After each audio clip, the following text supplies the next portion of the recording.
लखनऊ में सीएम योगी ने नवीन रोजगार छतरी योजना का शुभारंभ किया। इसके तहत 3,484 लाभार्थियों को ऑनलाइन धनराशि ट्रांसफर की है।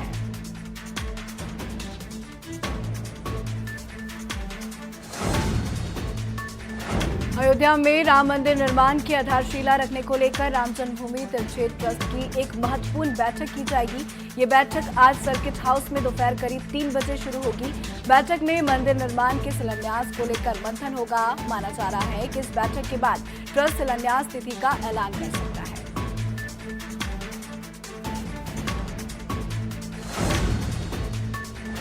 बाबा बर्फानी के दर पर रक्षा मंत्री राजनाथ सिंह पहुंचे। पूजा अर्चना के बाद एलओसी के फॉरवर्ड लोकेशन का दौरा करेंगे। इस दौरान सीडीएस बिपिन रावत और आर्मी चीफ एमएन रमने भी मौजूद रहे।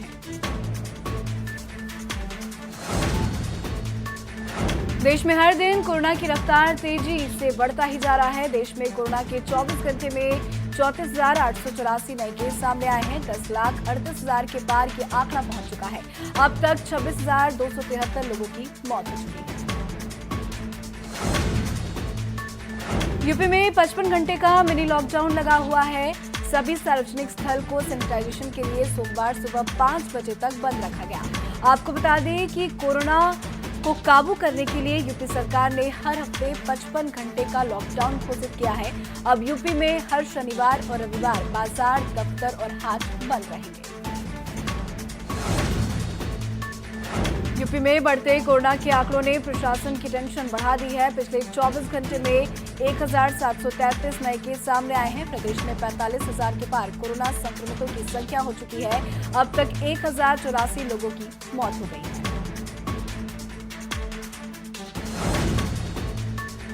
लखनऊ में 20 कोरोना पॉजिटिव मरीज लापता हो गए। स्वास्थ्य विभाग को जो पता दिया गया था वहां मरीज नहीं मिला है। साथ ही गायब मरीज का मोबाइल नंबर भी ऑफ बताया जा रहा है। कि इस रिपोर्ट आने के बाद से मरीज का नंबर ऑफ आ रहा है। स्वास्थ्य विभाग मुकदमा दर्ज कराने की तैयारी करता है।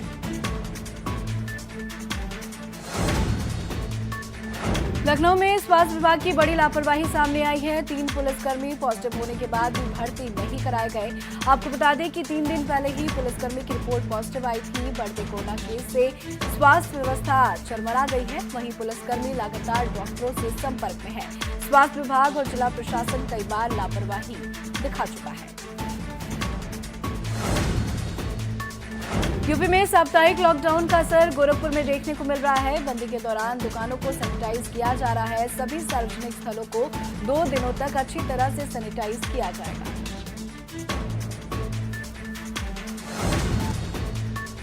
कोरोना वायरस के चलते ऐश्वर्या और आराध्या बच्चन को मुंबई स्थित नानावती अस्पताल में भर्ती कराया गया। जया बच्चन को छोड़कर परिवार के सभी लोग कोरोना पॉजिटिव पाए गए हैं। इससे पहले अमिताभ बच्चन, अभिषेक बच्चन को अस्पताल में एडमिट कराया गया था। अभी तक ऐश्वर्या और आराध्या होम क्वारंटीन में थे और कोरोना का इलाज कर रहे थे। उत्तराखंड के 4 जिलों में आज और कल लॉकडाउन रहेगा। देहरादून, हरिद्वार, नैनीताल, उधमसिंह नगर के सार्वजनिक जगहों को 2 दिन तक सैनिटाइज किया जाएगा। केवल जरूरी कामों के लिए ही छूट मिलेगी। आपको बता दें कि उत्तराखंड सरकार ने कोरोना के बढ़ते मामलों को देखते हुए ये फैसला लिया है।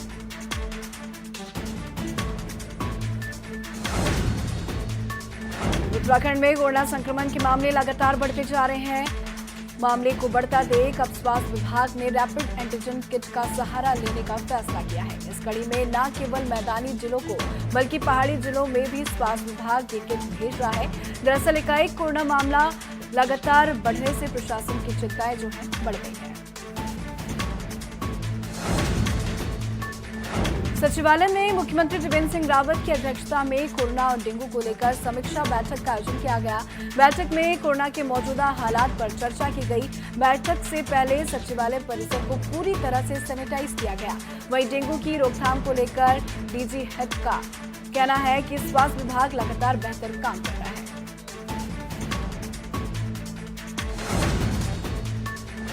भारत सरकार ने 8 जून को टूरिज्म को हरी झंडी दिखाने के बाद गोवा सरकार ने भी 2 जुलाई को पर्यटकों के लिए अपने दरवाजे खोल दिए हैं।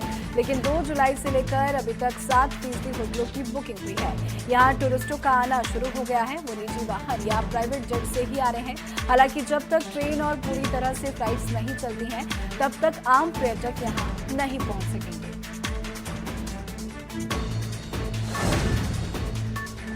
अमेरिका से लगातार बढ़ते तनाव के बीच रूसी सेना यूक्रेन की सीमा पर महायुद्ध अभ्यास कर रही है। इस मेगा मिलिट्री ड्रिल में सैकड़ों की संख्या में जंगी उत्पाद, फाइटर जेट और लाखों सैनिक हिस्सा ले रहे हैं। पोलैंड में अमेरिकी सैनिकों की तैनाती और बाल्टिक सी क्षेत्र में बढ़ते यूरोपीय देशों के दखल से रूस सतर्क हो गया है। इधर यूक्रेन भी तनाव के बाद अमेरिका का घनिष्ठ सहयोगी बन गया है। अफ्रीकी और नाइजीरिया की सरकार ने स्थानीय डाकुओं को आत्मसमर्पण करने के लिए एक प्लान को पेश किया है। इसके तहत जो भी डाकू AK-47 राइफल के साथ आत्मसमर्पण करेगा, उसे जीविका चलाने के लिए 2 गायें दी जाएंगी। स्थानीय सरकार का कहना है कि इस योजना से डाकू लूटमार को छोड़कर एक जिम्मेदार नागरिक के रूप में सामान्य जीवन जीने के लिए प्रोत्साहित होंगे।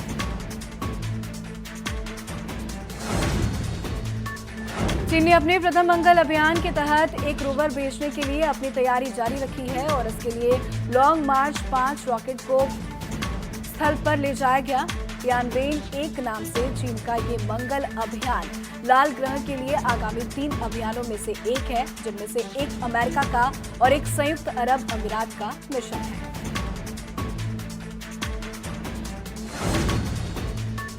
पाकिस्तान ने ऑनलाइन गेम PUBG पर प्रतिबंध लगा दिया है। इमरान सरकार ने कहा है कि इस गेम के कई कंटेंट इस्लाम विरोधी है और ये युवाओं पर बुरा असर डाल रहे हैं। कहा जा रहा है कि PUBG पर लगाए गए बैन के कारण इमरान खान की पार्टी को आगामी चुनाव में युवाओं के गुस्से का सामना करना पड़ सकता है।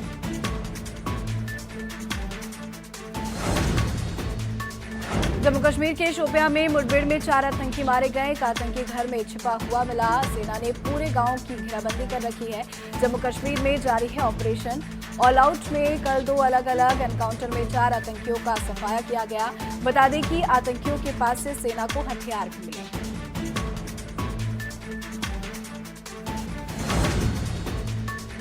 पाकिस्तानी सेना ने जम्मू कश्मीर के पुंछ जिले में नियंत्रण रेखा से लगे अलग अलग इलाकों में गोलीबारी की। इस दौरान गोलीबारी की चपेट में गुलपुर सेक्टर के मोहम्मद रफीक का घर आ गया। इसमें रफीक पत्नी राफिया और 16 साल के बेटे इरफान की मौके पर ही मौत हो गई, तो वहीं भारतीय सैनिकों ने इसका करारा जवाब दिया।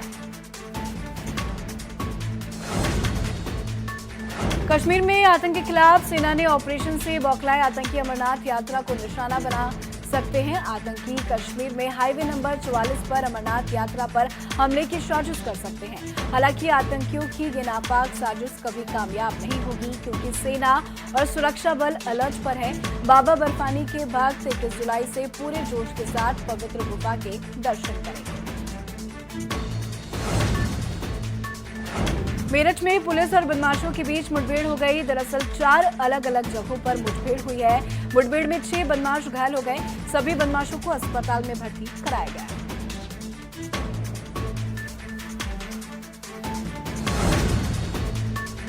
नोएडा में भी पुलिस और बदमाशों के बीच मुठभेड़ हो गई। दरअसल बदमाश मोबाइल लेकर भाग रहा था। मुठभेड़ में गोली लगने की वजह से बदमाश घायल हो गया। वहीं दूसरा बदमाश मौके से फरार हो गया। बता दें कि बदमाश पर 12 से ज्यादा मुकदमे दर्ज है। बदमाश दिल्ली NCR में लूट को अंजाम देता था।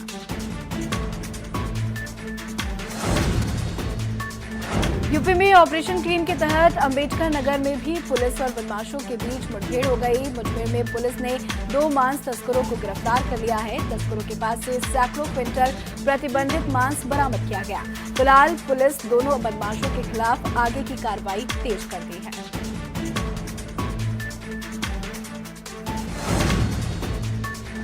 जौनपुर में खेत में मेट बांधने को लेकर विवाद हो गया। इस दौरान दबंगों ने अधेड़ को बुरी तरह से पीटा है, जिससे अधेड़ गंभीर रूप से घायल हो गया और वाराणसी ले जाते वक्त उसकी मौत हो गई। मौत की सूचना मिलते ही परिवार में कोहराम मच गया, जिसके बाद गुस्साए परिजनों ने शव को लखनऊ बलिया हाईवे पर रखकर रोड जाम कर दिया।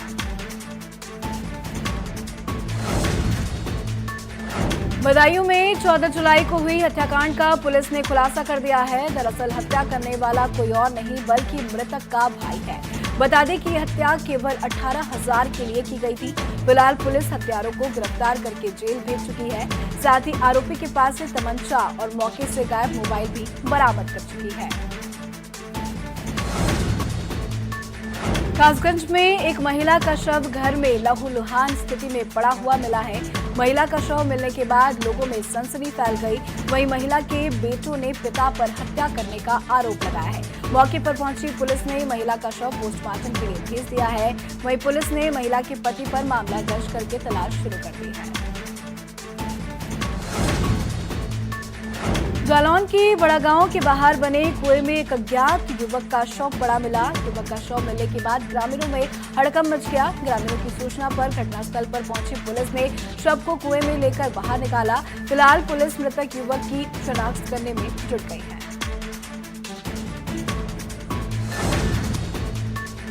काशीपुर में लापता हुए 1.5 साल के मासूम का नाले में बोरे में बंद शव मिलने के मामले में पुलिस ने खुलासा किया है। पुलिस ने मासूम की हत्या में नामजद एक युवक को न्यायालय में पेश किया। मासूम का शव मिलने से लोगों में सनसनी फैल गई। फिलहाल पुलिस आगे की कार्रवाई तेज कर चुकी है। कौशाम्बी में मेडिकल स्टोर से नशीली दवा चुराने के आरोप में दुकानदार ने अपने साथी के साथ मिलकर ऑटो चालक समेत 2 युवकों को कमरे में बंद कर बेरहमी से पीटा है। सूचना मिलने पर पहुंची पुलिस ने युवकों को समझा बुझाकर घर भेज दिया और उनका इलाज भी नहीं कराया, जिससे एक युवक की मौत हो गई। कानपुर में नौबस्ता थाने में तैनात सिपाही ने अपने रूम में फांसी लगाकर आत्महत्या कर ली है। सूचना मिलने पर पहुंची पुलिस ने मामले की जांच करना शुरू कर दिया। बता दें कि मौके से पुलिस को डायरी भी मिली है। फिलहाल पुलिस मामले की जांच कर रही है।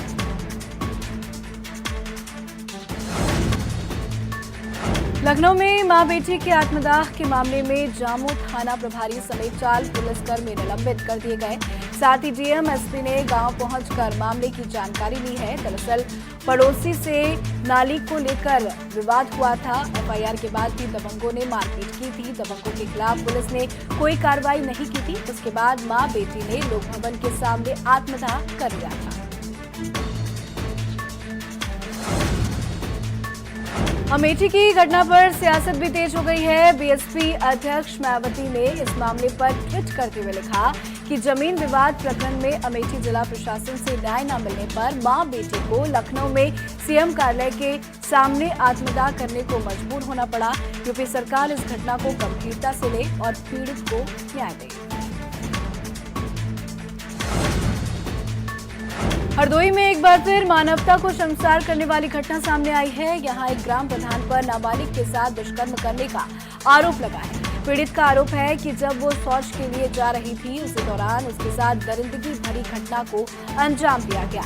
परिजनों ने आरोपी के खिलाफ तहरीर दी है, जिसके बाद पुलिस ने मामले को दर्ज करके कार्रवाई शुरू कर दी है। लॉकडाउन के बीच आज सियासत ने नया मोड़ लिया है। फर्रुखाबाद में खाद्य एवं रसद राज्य मंत्री सपा नेता की गल्ला गोदाम पर छापा मारा गया। लगभग 3 घंटे तक स्टॉक रजिस्टर और उपलब्ध माल का मिलान और वजन कराने के बाद घटतौली और अन्य अनियमितताएं होने की पुष्टि की गई है। फिलहाल आगे की कार्रवाई की जा रही है। भदोही में एम्बुलेंस और ट्रक की जोरदार टक्कर हो गई। टक्कर होने के बाद महिला समेत 2 की मौत हो गई। दरअसल परिजन मरीज को लेकर एम्बुलेंस से वाराणसी जा रहे थे।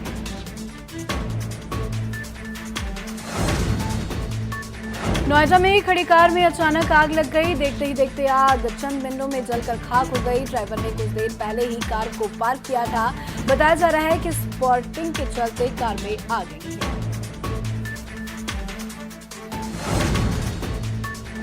कानपुर में सड़क किनारे अज्ञात व्यक्ति का सिर कुचला हुआ मिला है, जिसे लोगों में हड़कंप मच गया। स्थानीय लोगों ने इसकी सूचना पुलिस को दी। सूचना मिलने पर पहुंची पुलिस ने शव को कब्जे में लेकर पोस्टमार्टम के लिए भेज दिया है।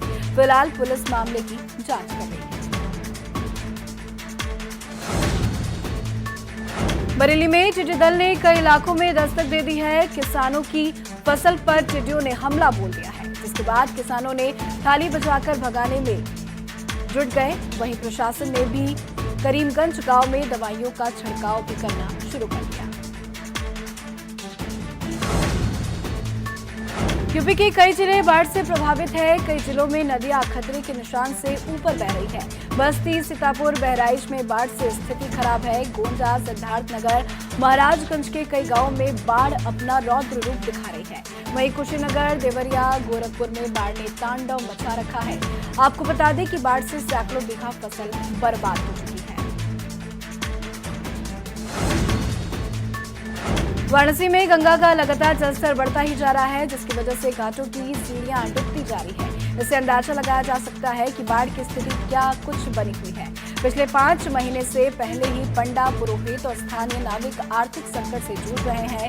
अब फिर से बाढ़ की समस्या आ जाने से एक बार फिर से उन पर रोजी रोटी की संकट मंडराने लगी है। मुरादाबाद में मूसलाधार बारिश के बाद नगर निगम की पोल खुल गई है। घंटों बारिश होने के बाद जगह जगह पानी भर गया। आलम यह है कि लोगों के घर में भी पानी घुस गया है। वहीं बच्चे बारिश का आनंद लेते नजर आए। बता दें कि बारिश के बाद लोगों को गर्मी से राहत मिल गई है। मसूरी में भूसंकलन होने की वजह से NH 70-7A मार्ग 5 घंटे तक बंद रहा। भूसंकलन के चलते सड़क पर भारी मात्रा में मलबा और बोल्डर आ गया। 5 घंटे बाद बोल्डरों को हटाकर वाहनों की आवाजाही शुरू की गई।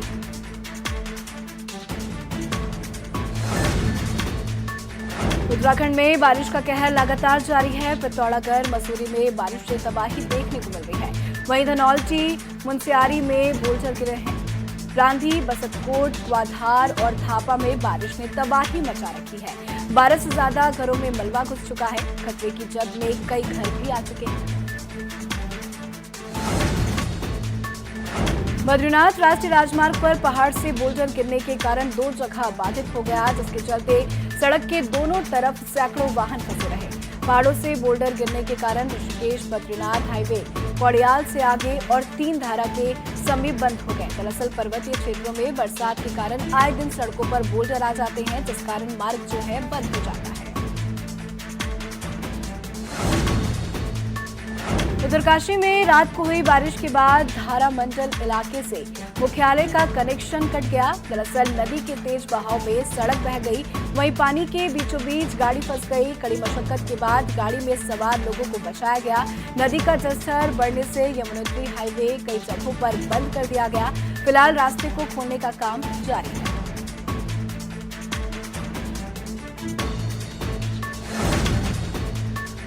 विकासनगर में नाले में नवजात बच्ची पड़ी हुई मिली है। दरअसल बच्ची को अज्ञात लोग फेंक कर फरार हो गए। जब स्थानीय लोगों ने बच्चे के रोने की आवाज सुनी तो इसकी सूचना पुलिस को दी गई। मौके पर पहुंची पुलिस ने बच्ची को कब्जे में ले लिया है, जिसके बाद पुलिस ने बच्ची को अस्पताल में भर्ती कराया। बताया जा रहा है कि बच्ची पूरी तरह से स्वस्थ है।